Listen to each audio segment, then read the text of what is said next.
Hi, I'm Diane Dayton. We're at the 20th Annual VF Outlet Berks Jazz Fest in Reading, Pennsylvania. We're sitting down with Drew Davidsen. Thank you for being with us, Drew. Oh, how are you? I'm doing really well. How about yourself? Awesome. I just had the distinguished duty of helping J. Rowe find his room. Okay. So, I got lost yesterday in the hotel, and I know where every room is. Well, good. So when Jay said, "Where's my room?" I was like, "Follow me. I'll be there bellhop." Somebody needs to know this.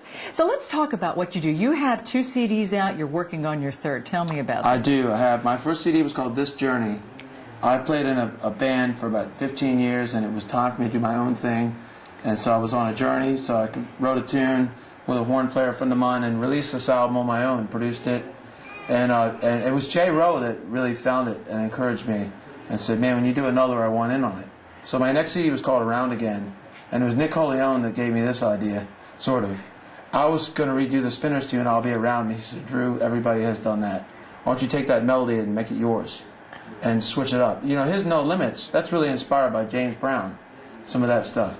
But rather than redo a James Brown tune, he did an original tune inspired by that. So I thought I'd call it Around Again. And now everyone says, well, Drew's going to be around again. So Joe Beasley played on the title track. J. Rowe played on there, and a bunch of great Nashville session players. Oh, that's excellent. So it's fun. It's a live drums on the whole CD. Okay. And that was something we were passionate about, is bringing it back to live musicians in a room together playing. Cool. So when did you start playing? I was a classically trained cello player from early on. I studied at Peabody when I was like 5 years old at the conservatory. But I really got into playing guitar in 1992. I was a 2-time veteran of Desert Storm, was in the Navy, was an underwater weapons technician, was on a boat, used to board Iraqi ships looking for illegal contraband. But at the same time, I was thinking about playing guitar. I had 2 albums. I had George Benson Breezin' and Acoustic Alchemy Against the Grain. And they were I cut teeth on those CDs, or those cassettes. Yeah. You know, so that's when I got serious about playing guitar in 1992. Your father had a big influence on you. Tell me about that. Yeah, my father loved jazz. Joe Pass, Earl Klugh, and all the greats, Barney Kessel. But he was a professor of physics at Johns Hopkins University in Baltimore. And he was the youngest tenured professor. I think at age 28 he had full tenure there. And he rebuilt the science program at Hopkins. And the big thing he built was the Hopkins Ultraviolet Telescope, HUT, which was flew on the space shuttle twice. And I remember as a kid, he had George Lucas make T-shirts for him, sort of. He called him up, and he had Jabba the Hutt on these T-shirts, standing on top of the space shuttle. And so he was a huge influence. He loved jazz. He loved good music. I saw all the greats at Pier 6 as a kid, and it was beautiful. He'd come to my shows. He unfortunately died way too young. Was 57, a sarcoidosis, a lung disease. But they wrote a full-page articles in the New York Times. I mean, every paper was, traveled the world, 30 times. Wow. I mean, he was a world-renowned scientist. So. Yeah. So that was a major impact, what you grew up with. Oh, yeah, your Carole King. Oh, yeah, I mean, just good music. And I think musicians need to listen to good music. We get caught into the indie scenes, indie artists are listening to this. We need to just put on Ella and just listen to that. Or Phyllis Hyman. I play with Phyllis Hyman's keyboard player sometimes, but just listen to that and soak it in, and it kind of gets you back to where it should be. So what is the process like for you, Drew? Music is your life. It's so much a part of who you are. What is this process of creativity like for you? It might sound silly, but it's for me, not silly, but for me it's really worship, because I'm so blessed and excited that I get to do this thing. I have a ministry that I support. My mother's best friend is a queen in Africa for the work that she's done. And I haven't done a trip over there yet, but I've helped to load trailers of things over there. So I think about a lot of that when I'm writing. It's just, I could be doing anything. I could be flipping burgers again or doing all those crazy kid jobs, but I get to do this. And I think the big thing that comes to my mind is that humility is accepting the role that God gives us. And this is the thing that I have to do, is do this. People need this.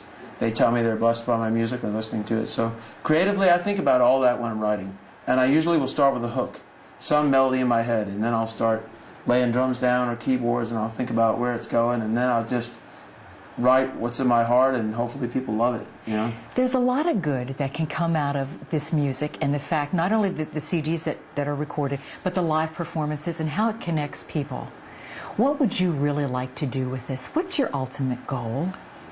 Oh, well, wow.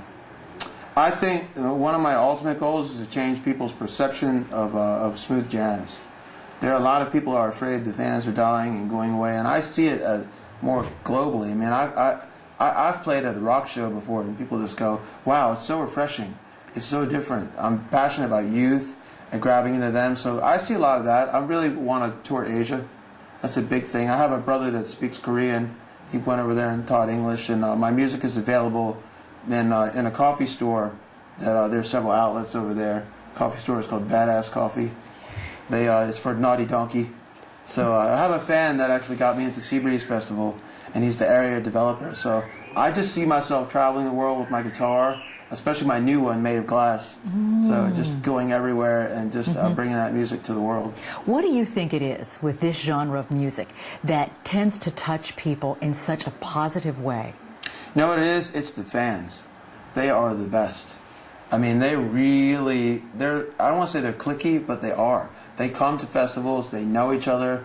Most of the artists are personal. They hang with them, they enjoy it, they like it. They come to, I played a festival that was raining, and J. Rowe came down to play with me, Kelly was playing, Alex Bugnon was playing, and there was a lady dancing all day in the rain, just enjoying that festival. I mean, there was a no umbrella rule, so that people can see.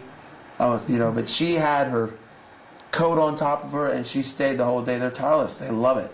They support us, and we love that. It's beautiful. What's really important to you? What do you want us to know? I think something that's really important to me is that I'm really passionate about the next generation of music.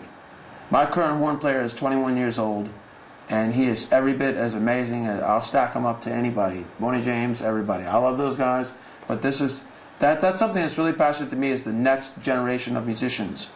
They start playing in band in 8th grade, and then Miley Cyrus comes, and I have a lot of respect for all that, but then video games come, and then they lose that sense of culture.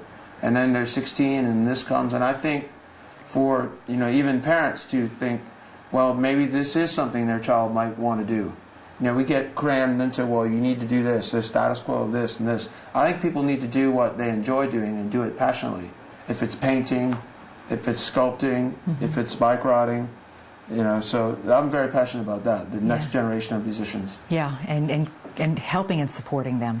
Yeah, I was so fortunate. For me, one of the biggest helpers for me was Nick Coleone. I went to see him play, and he got hailed out.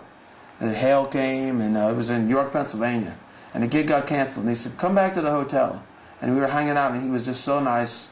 And Gerald was so nice. They encouraged me. And I thought there was a disconnect between the artist and the newer artists, and I saw that because I wanted to, because maybe I didn't imagine I could ever do that, but once I warmed up to them, they were so nice. Jeff Cashua, Kelly Minucci, they were so nice.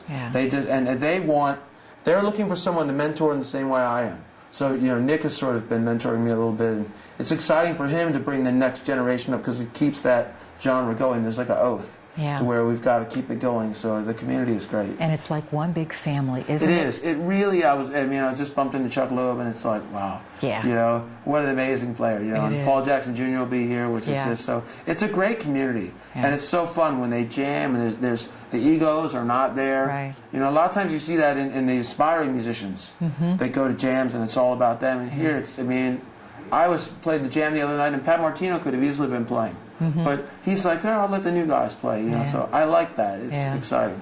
Thank you for taking time today and letting us know a little bit more about you. Awesome. Thank you, Diane. We're coming to you from the 20th Annual VF Outlet Berks Jazz Fest in Reading, Pennsylvania.